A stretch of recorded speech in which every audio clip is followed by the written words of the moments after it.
Hi there, and welcome to another episode of the Future of Jewish podcast. I'm your host, Joshua Hoffman. On this episode, I am joined by Miriam Anzovin. She became a TikTok sensation thanks to her hot take reactions of the Talmud and other Jewish texts.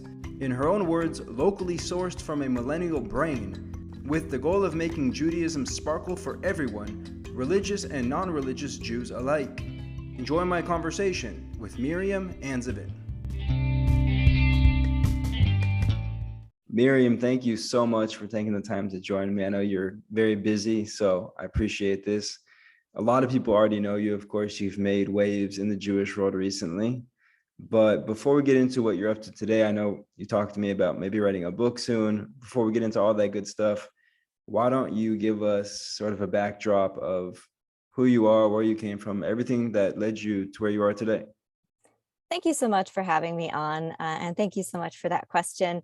As far as the larger world knows me, I essentially emerged fully formed from TikTok in December 2021, but I did exist prior to that point. I know people may be shocked to hear it, but I have indeed lived until then. So I'm a Jewish nerd. And that is the basis of my story. My childhood was spent divided amongst various nerd things. My father read Tolkien to me when I was 4. And in my childhood, the other thing I was a huge nerd about, in addition to fantasy literature, was Judaism. That was a big part of my childhood and my young adulthood because as a family, and some of my video followers may already know this from previous interviews and things that I've talked about, but we were on a Baal Tshuva journey. And for those who may not be familiar with that term, that means that we were a family or people who are moving from secular Jewish life to a more observant or Orthodox way of living in terms of keeping Shabbat, keeping kosher, being Shomer Negia when I became a teenager. Which means not having physical contact with the opposite gender. So we lived a very interesting life in that journey. It actually began before my birth. My mom became really, really interested in Judaism in her college years. And so this was a journey we all went on as a family together. I remember early on, we went to a Reform temple, and then we started going to a conservative congregation. At that point, we stopped driving on Shabbat, so we ended up just going to the local Chabad house. I grew up in Amherst, Massachusetts, and so we went to the local Chabad house associated with UMass Amherst.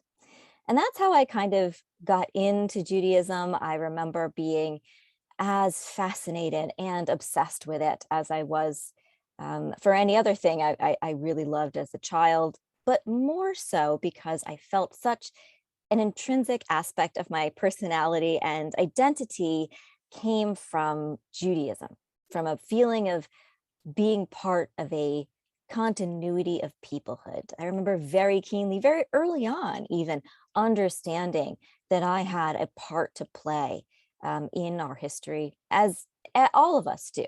Collectively, we all have that. So I had a very strong sense of Jewish pride from a very, very early age, and I still have it today. My personal beliefs and level of observance and spiritual struggles, journeys, fluctuations have changed throughout my life, and they will continue to do so because that changes for all of us at different points in our lives. But one thing that has never wavered is my belief in the Jewish people and my belief in the importance of this identity in the many ways that it can be embodied and expressed. And I'm truly delighted that now at a point in my life when I'm currently not an observant Jew, I'm a secular person, and yet now with the videos that I create and the amazing followers who are joining me on a learning journey, that's been the most beautiful Jewish experience of my life. And I find that really profound that it's happening now when I'm secular. It's been an incredible joy. I'm curious if you could share with us, to the extent that you're comfortable doing so, how you went from effectively Orthodox or modern Orthodox to Yes. now a secular life in decision Yes. making and thinking? Absolutely. So I will say that, from grades 8 through 6, I went to a Lubavitch yeshiva. I was very, very, very connected to the local Chabad house and that family. And I got my degree in Judaic studies. Literally 5-minute walk from me was UMass, so that's where I went. And I remember extreme devoutness even during that time. In the middle of class, I would just get up and daven mincha. I didn't really care what else was happening. I would be the first for services on Shabbat on the other side of the Mechitza. I was really devout. In my 20th year, my father passed away from cancer during a really difficult years-long struggle. He had been sick for a very long time. And a number of other quite unfortunate things happened in my family in that year. I never thought to myself that I would be a person who would turn from belief just due to hardship. I always had in my mind these examples of our Jewish ancestors who maintained their faith under the most extreme circumstances. And even though what I was going through was awful, it certainly was not something other people hadn't faced or hadn't faced in a worse way. And yet, sometimes these things happen without us really noticing. I remember after my father's death, after a number of other things that happened, really bad things, I was looking inside and I no longer found that space, that belief in Hashem had occupied for so long. It was empty. And that's a scary feeling. I think that anybody who may have gone through something traumatic or had real challenges and difficulties in a moment in their life, and they'd been very reliant on faith before, and having that suddenly go is truly a terrifying thing. I think what I was experiencing was something a lot of people tend to. The world is so awful, things are so difficult. If I believe in a God, it means that God designed it thusly. And that's even more horrifying than not believing in a God. I think that many people have that feeling that they would prefer not to, because they don't have to engage with the concept or possibility of the God and in whom they believe as having dealt out these horrible things in their lives. And for me, I just did not feel it anymore. And that was so scary. And at the same time, I felt like that meant I had to completely separate myself from all Jewish things. I felt I would be a hypocrite if I continued engaging in Jewish life, even though I did not believe in Hashem, in God anymore. And that's a sad thing because I loved it so much, but I really did feel like I would be a hypocrite. So I distanced myself. I really did. And that was painful, but it was painful to remain as well.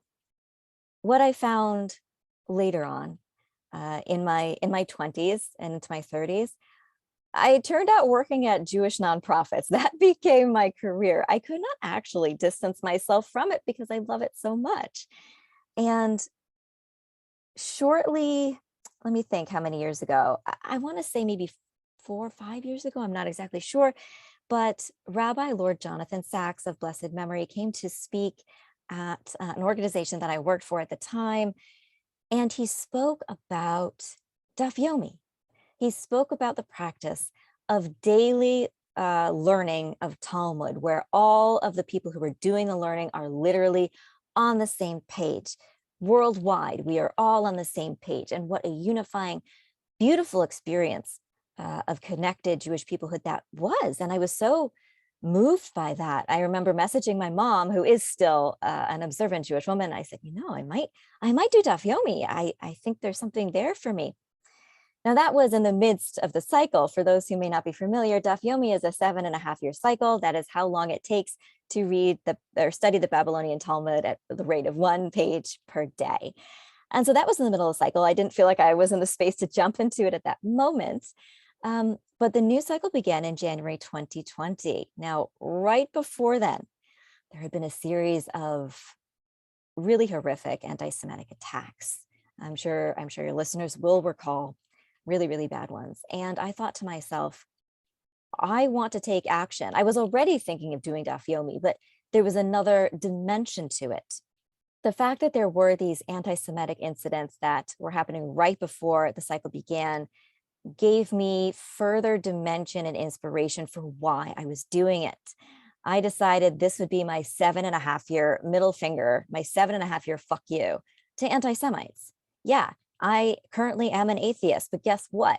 I'm going to double down on my involvement in Jewish peoplehood. And it's not going to be through, observance as it was before or necessarily through religion, but I'm going to connect to our people. And that's by dedicating years, the better part of a decade of my life to this study, to being on the same page with my fellow Jews who are doing this study every day.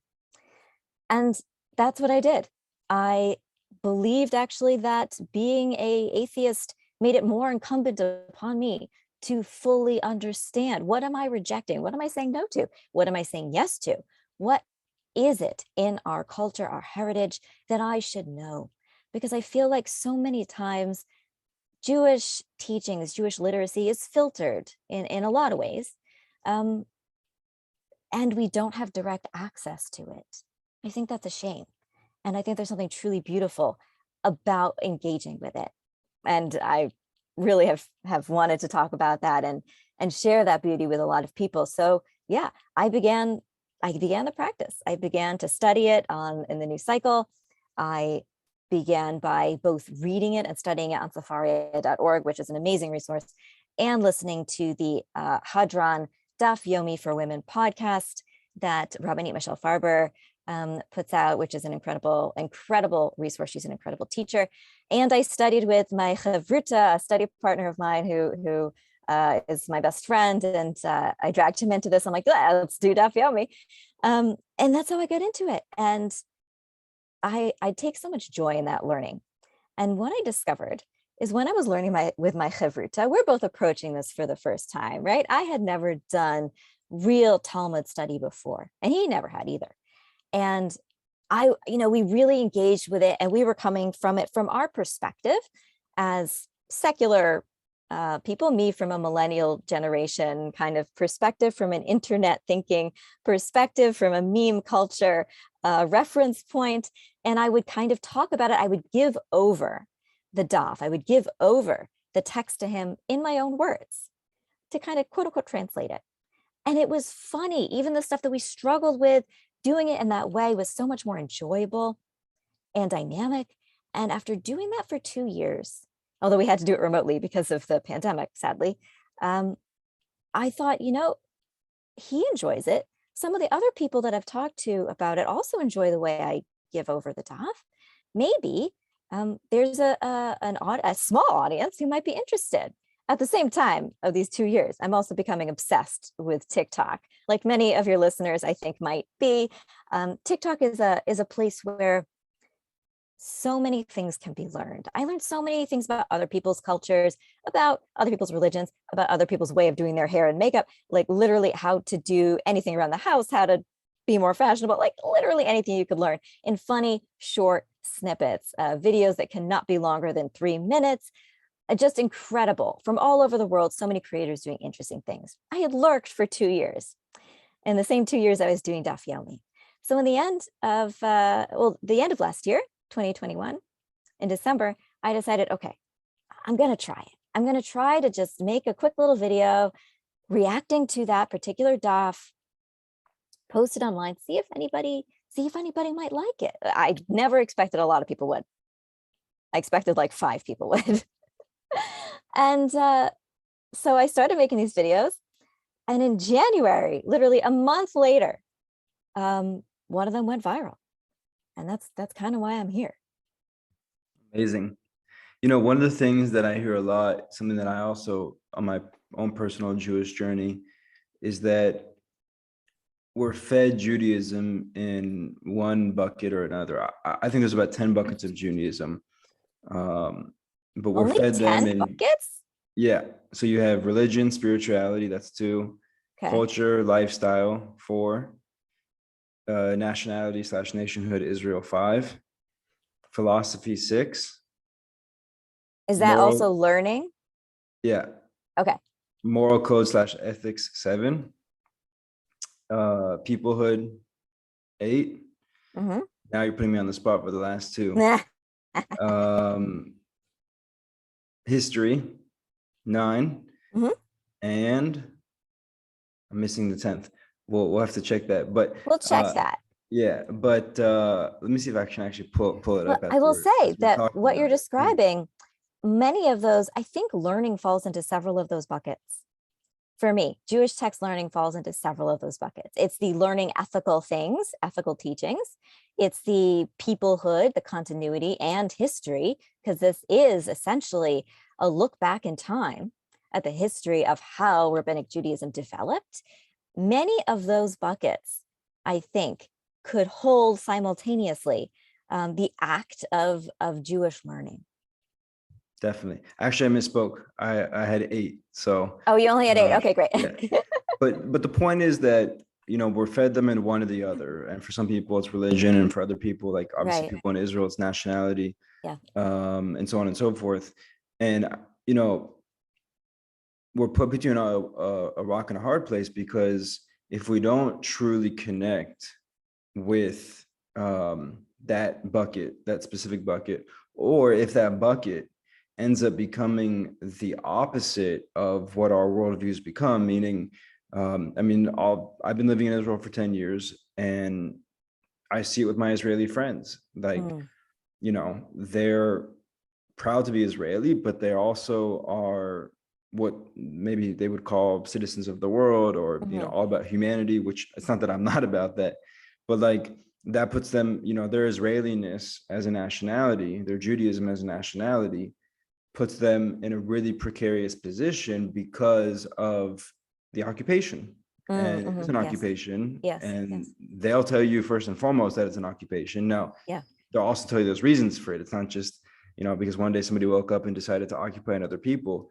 But so they have this very internal conflict and debate that's marred by the terrorist attacks and the wars and the army service and just the everyday living in Israel. Some places more intense than others, like obviously in Jerusalem, or close to Gaza. In different places it's a lot more intense than, for example, here in Tel Aviv, where you don't feel it necessarily as much on a day-to-day basis. But like, that's, I think, with you too, like with religion, you went through this very difficult period in your life with the loss of your father and other events that then all of a sudden put you in between a rock and a hard place with sort of Judaism as a religion. And I'm just wondering, like, how do you think that we as Jews can do a better job of making all the buckets available, so that even if in certain places and points in your life you connect to less of them, you might in those times and places connect to more of the others?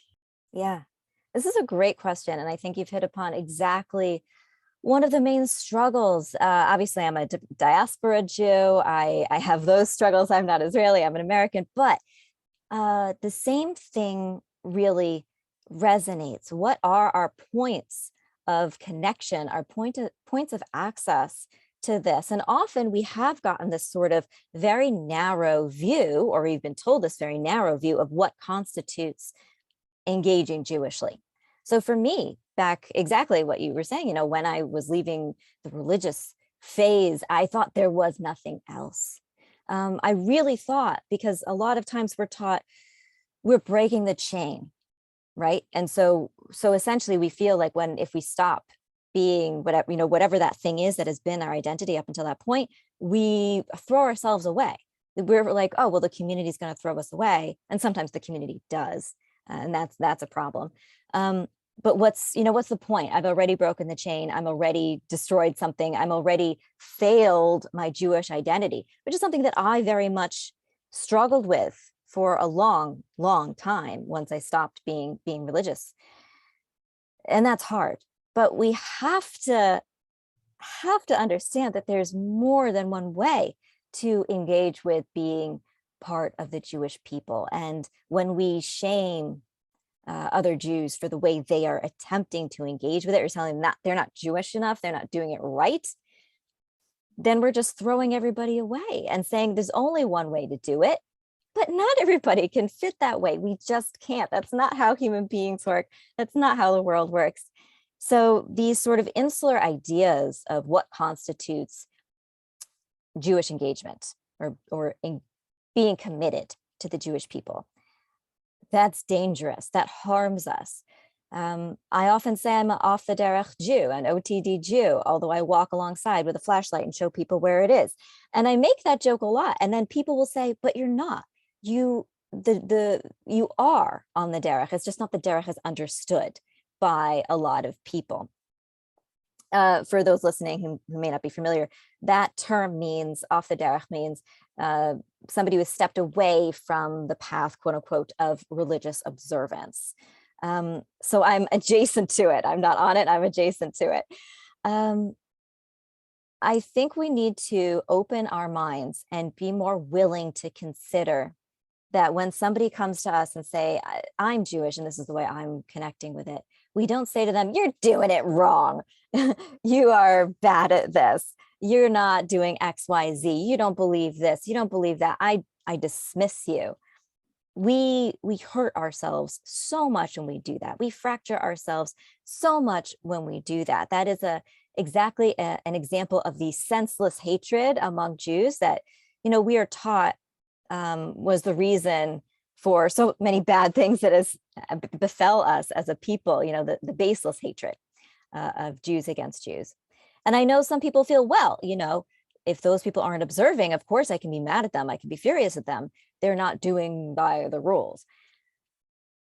There is not one way to do this. And anybody who has legitimately studied the Talmud, and this is one of the brilliant things that I've learned in the Talmud from engaging with it myself, and I would not have understood this from other people, I needed to learn it myself, was the vast diversity of opinions from our sages. There is no monolith. There is discussion. If there was no discussion and debate about what these things mean, about what Jewish values are, about how to be ethical, how to observe things, sure, how to be religious, sure, but how to act in the world, how to be in the world, that would be a very short document, but it isn't. The Gemara is entirely discussions and debate about these very topics. This is not new. I would encourage people out there who are Jewish, who are trying to think about how they want to be Jewish or maybe struggling with it in the way that they are now. Please know that it is okay to explore other avenues of connection. If perhaps Jewish learning, it feels right to you, but you don't want to participate in sort of communal Jewish religious life per se, then do the thing that feels right to you. Engage in the way that is meaningful to you personally, because at the end of the day, it's your life, your connection, whether that be spiritual, ethical, historical, however that comes out for you, that is your right to chase after that. Don't chase after other people's definitions of how you should engage, because we all are going to fail somebody else's test. Beautifully said. So what's interesting is, you talked about how TikTok is really this world, this universe of all these different people talking about all these different things from Correct. across the actual world. And at the same time, we have this struggle in the Jewish world of feeling off the derech, whether it's religiously, spiritually, from a peoplehood standpoint, from Israel, whatever it may be. And that intersection creates a really interesting opportunity. And I think you're one of the people at the forefront that is using a place like TikTok, a platform like TikTok, to share more about the depth and the context and the nuance that Judaism provides. And I'm just wondering, that's a big task. I mean, you're one person.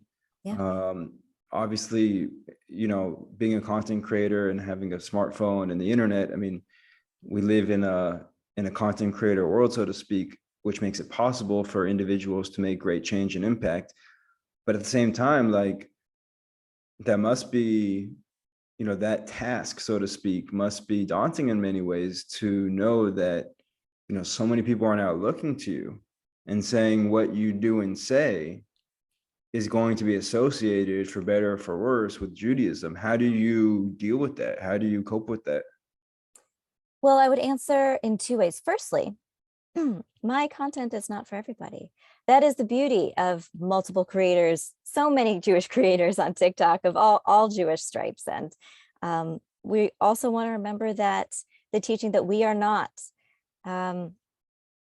we are obligated to begin the work, but we don't necessarily have to finish it. I'm paraphrasing a teaching from the Talmud, actually, Pirkei Avot, I think, right? This is always the commonly talked about thing.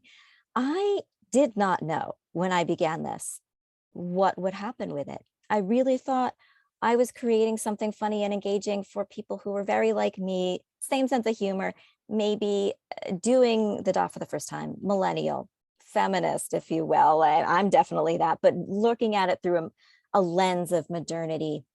It resonated with so many more people than I ever expected. And that has been the thing that has truly been the most important thing in my life.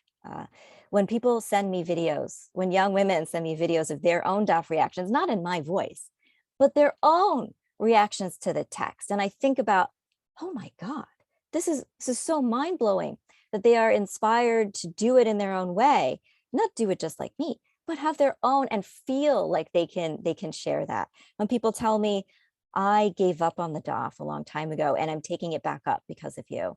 Or they say, I began this tractate with you and we're finishing the tractate with you. It's incredible. It's beautiful. It's beyond my wildest dreams. There is an incredible pressure that comes with that additionally. When I speak in my videos about particularly challenging topics, when I address issues of sexual assault or abuse or sexism or real things that have deep impact. Some of my videos are very comedic and some of them have to deal with serious things. But people message me and tell me their own feelings and how they feel that because of the videos, they are seen, that they want to share their own stories and how this has affected them and how the videos have then affected them.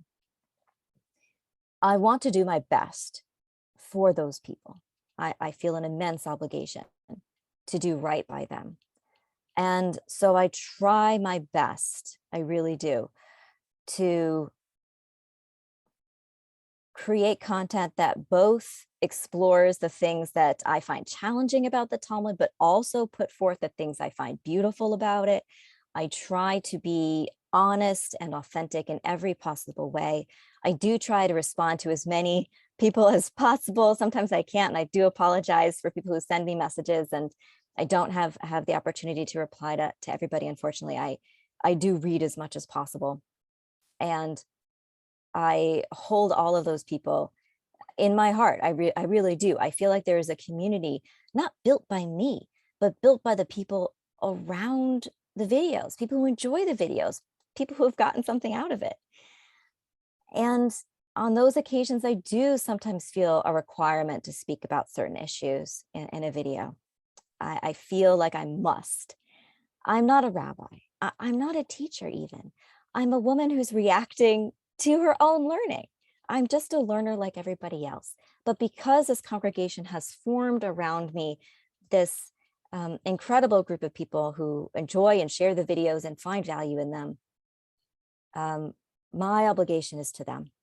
I didn't begin with the intent of having this be what happened, but it did. And I'm honored and privileged to serve in this capacity, even though it is challenging, even though it is deeply stressful. And I talk a lot with my therapist about it. But it is the honor and privilege of my life. Definitely. I just had Jamie Geller on, who used to be an influencer, still is an influencer, but has transitioned to a full-time role at Aish. And she, I think for the first time on my podcast, opened up about the struggles, the mental health struggles of being a content creator. Yeah. And, depression, anxiety, always looking at the numbers and your mood goes up and down with them, among other things. And, she said herself that a lot of content creators are not talking about the addiction or the mental health aspects like we see on, the consumer side, the viewer side, where we know that social media is addicting for viewers, consumers, et cetera, and sort of those effects. So to the extent that you're comfortable sharing, what can you speak about in terms of, the content creator aspect of mental health and maybe how you're trying to, stay the course so that you can continue to deliver the value that you're delivering while also being, aware and focused on maintaining a, reasonable Yeah. level of mental health. It's a really great question. And I think for me, part of this is that this has all happened in the last 5 months. It is still very new. It is still very new for me, all of this. At the beginning, it was even harder uh, because I was getting media calls. Once things had gone viral, I was getting media calls from Israel. I was getting people wanted to write articles about me. People were also, they were deeply angry at me. I remembered when there was the Lakewood, whatever thing a thing went out about me in Lakewood. You cannot watch your videos. I'm like, I guess I'm proud. I think, is this a compliment, a reverse compliment?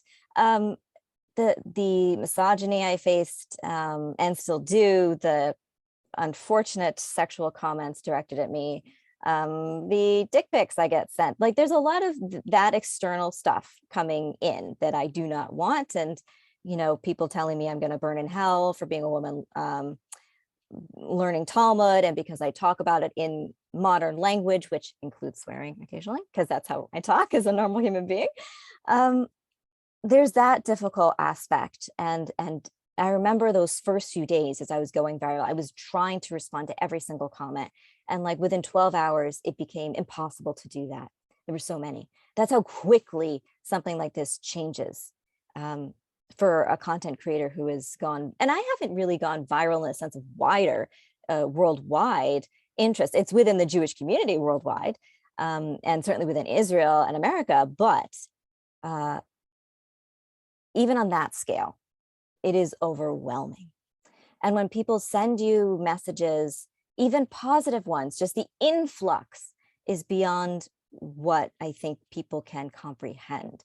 And the amount of scattered feelings and thoughts, and always constantly having to be on in some way, shape, or form. You're either creating, you're responding to comments, you're editing, for me, there's the aspect of doing the learning, which is hours every day, and then scripting, and then filming, and then editing. It's a long process.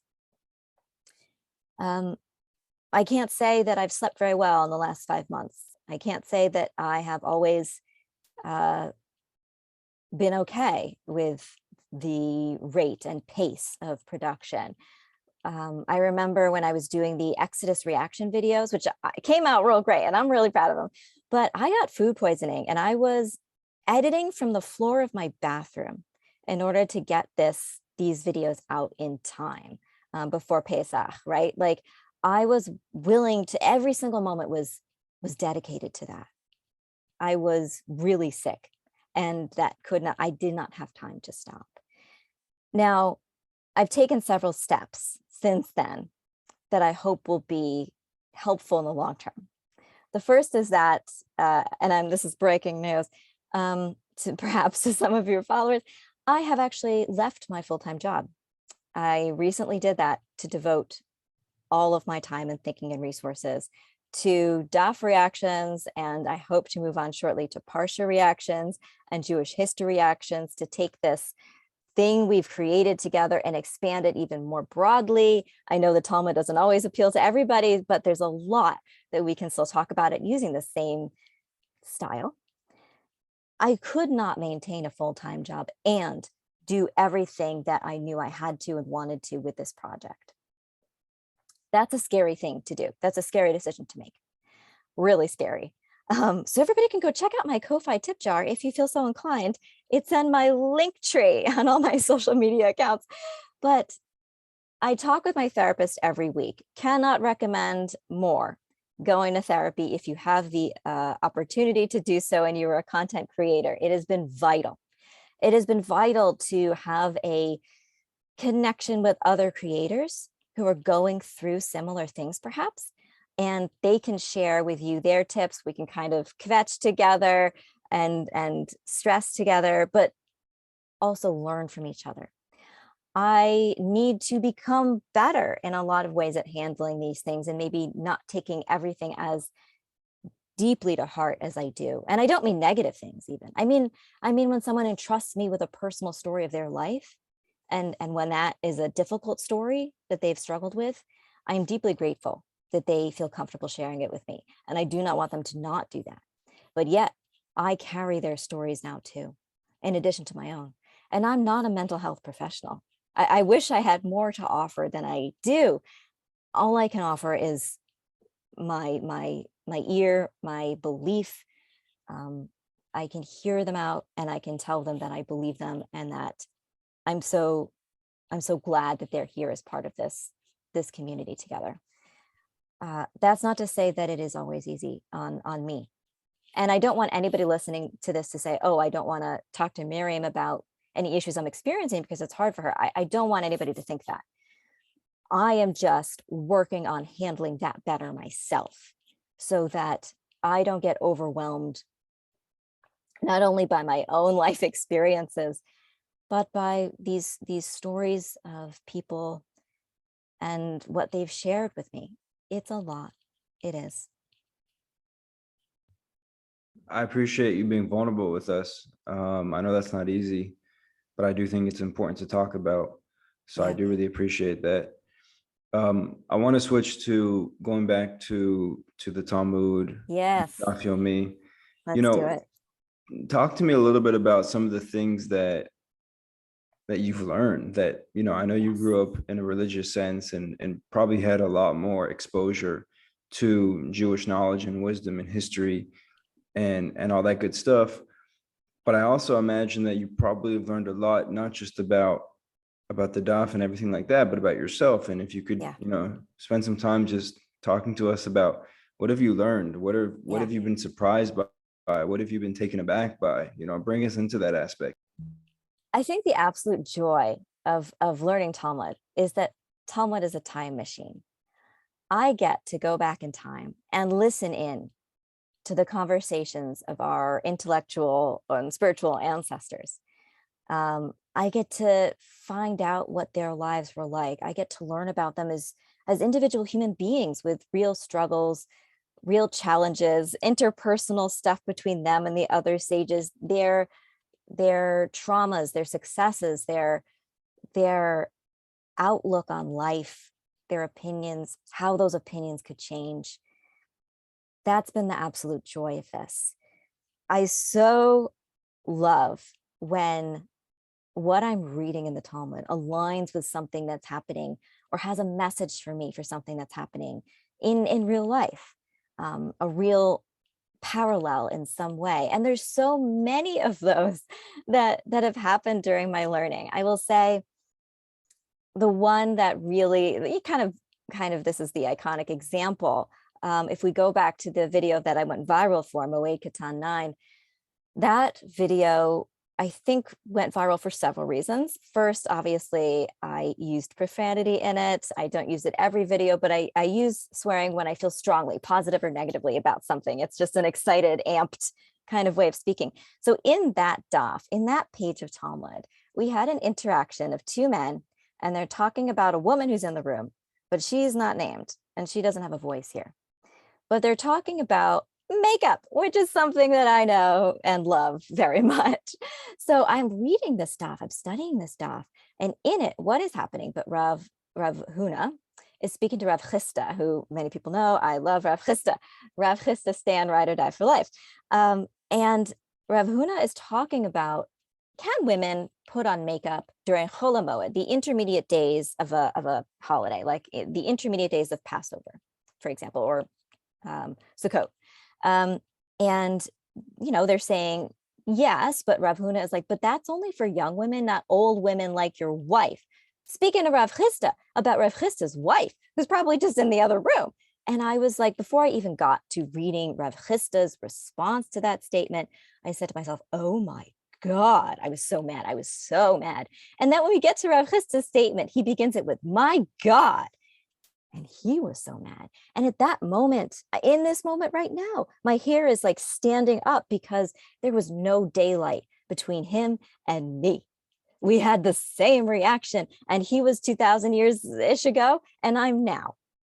And it became so beautifully evident to me that, sure, a lot of things have changed since then, a lot. But some things about humanity and the human condition have not changed. So when I wrote that video, I essentially took the entire thing that Rav Chisda really says, put it into the text, added some swearing for emphasis, but it is his message. The things that he replies, the attitude that he brings, they're Rav Chisda's, they're not mine. And in that video, I say that is the beauty of Daf Yomi, that I can relate so epically closely to somebody who lived so long ago, who I think is incredible. There have been moments of that kind of absolute connection where time telescopes, when I might be here in Massachusetts in 2022, 5782, and Rav Chisda was back in the day at the time of the Talmud, but I'm in that room with them. I'm there with them. It is so beautiful. And even in times when I vehemently disagree with something that is being discussed, when it makes me angry, that doesn't necessarily mean that I shouldn't be in the room. Sure, I wasn't alive at the time, but I am now. And there is a record of these discussions and debates. Learning about the people, learning about the sages as human beings, about their lives, has been by far the most gratifying thing in this entire journey for me.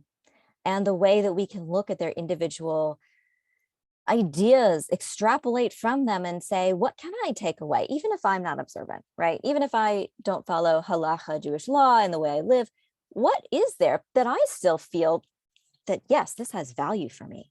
And so much of it does.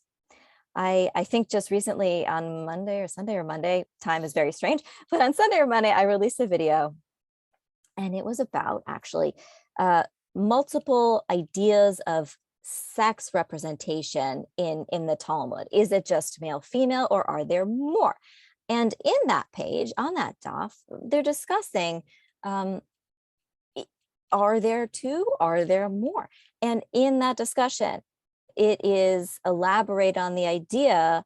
One sage talks about, I initially thought there's only male and female. They're talking about one of the six sort of sexes in Judaism. And then the sage goes, you know what? No, they're not male or female. They are their own creation. God made them in their own way. You know, it's not necessarily male, female.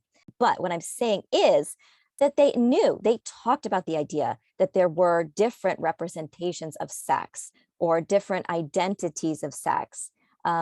Maybe not, they didn't think about gender in the way that we do now necessarily, but the fact that there were non-binary people or people who did not fit a binary in that way was known to them. And if they knew it and talked about it and debated it 2,000 years ago, it shouldn't be nowadays in America that people are like, oh, trans people only popped up 10 years ago. That's new. It's sad. It's a new thing. It's not. And that is one of the takeaways from that moment. I'm not saying that they're the way they speak about people who are not cis men in the Talmud is great. You know, it's not. I'm a woman. I know. But there's still something really, really, really valuable to get out of that conversation and bring it to the present and say, they knew it then. We should know it now. There's no way we can look at this and say, oh, this is a new thing. It's not. And I think that's a very valid point to bring to the fore. So as we wrap up here, I know you have a book that you've been thinking about writing. Well, yes and no. It's been, so many people have reached out to me asking, are you going to write a book? Are you going to write a book? And the answer is, I would love to. I would love to. I think there's so much to be said about the joy of Jewish learning. Obviously, the videos have their own appeal because my facial expressions are best captured on video, but primarily I'm a writer. That's what I love to do. I perform what I write when I do DAF reactions. And I hope to be able to one day write something about sharing this joy, talking more deeply about the method that I developed to encounter. There's actually like a 4-step method I use to encounter each Jewish text I learned, whether it's the DAF or something else, and how to bring the personal approach and then the extra learning into it, and then the connections to modern cultural and current events, moments that we want to talk about. And I hope to be able to share that in more detail with people, as well as share more about my personal journey and discoveries while going on this very unexpected path in my life. However, in order to do that, I need to get more followers on social media. I've checked with several literary agents, and this is what they all say. So if you are happening to listen to this, if you're listening to this and would like to follow me, please feel free. On TikTok, I am Miriam Anzovin. On Instagram, I am Miriam Anzovin. On Twitter, I am Anzovina. So the more people I get, the more likely that book deal. And also, I just think that there's something to be said and shared from the perspective of a secular woman, modern secular woman who, yes, right now currently is an atheist, about what it means to make Jewish learning an identity marker. And that's what I'd love to explore in that book.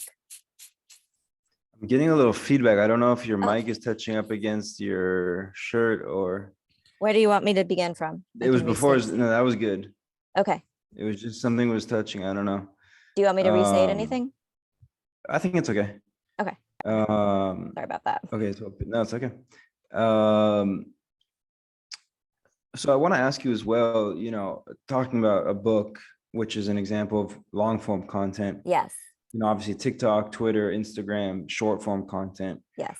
And one of the things that bugged me about short form is that short form without long form is very problematic because there's no context, nuance, and depth. And at the same time, long form without short form is hard because we live in a very short form world. And so having a bidirectional relationship between the two, I think, is vital and necessary if we are to achieve the kind of transformations and impacts that we want to have. And so I'm just curious to know how you think about, the balance between short form and long form when you really, up until now, have played in a short form world.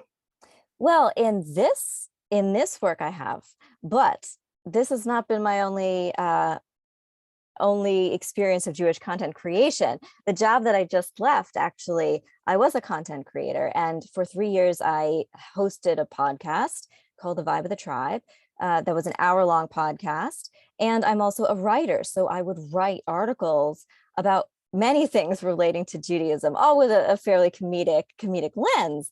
But that was primarily my medium until I started TikTok. That was kind of a weird jump to go to short form, although there is something very important about doing it because we need to go where Jews already are. And they're already on TikTok. That's where I was. So I knew that's where they were. Yes, you are exactly right that there needs to be a balance and additional context. I know that I'm only able to offer so much in a 3-minute video. And what I hope to also do is start doing more explanatory videos about some of the terms that I use, some of the sort of like the background to the learning in general. But I agree that without that this can get people interested. I don't think this is the end, though. When people say, does this count as Daf Yomi journey? When people ask, does this count as Daf Yomi learning if I just watch the videos? I say, not really. It's my reactions. I'm not teaching you the Daf. I think people can enjoy the video, sure, as like a supplement, as like a fun or introspective addition to the learning. But I would always suggest that people who are interested really connect with something more detailed in a way that I just can't get to because of the time constraints in the 3-minute video. Read the My Jewish Learning summaries. Those are awesome. And they have a lot of great insights to share. If you want to listen to a podcast for an hour about it, I encourage you to do that. If you want to go to safari.org, which is an incredible resource. I mean, I cannot say enough about how meaningful it is to have access to these texts. Anybody with internet access can go to safari.org and read the actual text of the daily study. So really, I entirely agree with you. And that's why we need to have more than just this. But this is a way to access that, open the door, if you will, that people would not go to a long form version to get. So I'm happy to provide this window, this door, this new access point for people who may not be interested in committing to long form, because let's admit it, we're scrolling people. We literally just scroll all day and we've got short attention spans. I'm glad to operate in this space, and I wish to operate on a bigger scale as well to provide that additional content and context to people who want it. Miriam, this has been a powerful episode. I really appreciate you taking the time, and best of luck to you. Thank you so much. I really appreciate it. Thank you.